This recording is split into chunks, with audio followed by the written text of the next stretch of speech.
এবার ফিলিস্তিনিদের পক্ষ নিয়ে তোপের মুখে পড়েছেন ভারতীয় অভিনেত্রী স্বরা ভাস্কর। সামাজিক মাধ্যমে ট্রোলড হচ্ছেন তিনি। নিজের মতামত জানিয়ে আগেও সমালোচনার মুখে পড়েছেন স্বরা।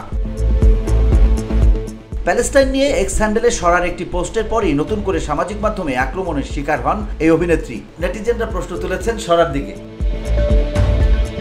সম্প্রতি স্বরা তার এক্স হ্যান্ডেলে প্যালেস্টাইন ইস্যু নিয়ে একটি পোস্ট করেন। সেখানে প্যালেস্টাইন ও গাজার পাশে থাকা নিয়ে একটি বার্তা দেন তিনি। তার পোস্টে লেখা, অক্টোবর 9, 1948 সালেই শুরু হয়েছিল।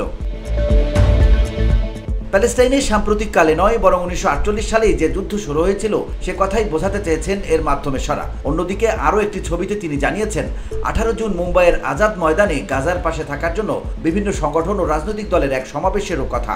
এই ঘটনার পর থেকেই নেটিজেনদের রোষের মুখে পড়েছেন তিনি। এ সময় নিজের দেশের পেহেলগাঁও হামলার পরে কোনো শোকবার্তা না জানানোর প্রসঙ্গ টেনে এনেছেন নিন্দুকেরা। কেউ কেউ লিখেছেন, পেহেলগাঁও কাণ্ডের পর এরকম সমব্যথী হননি তিনি।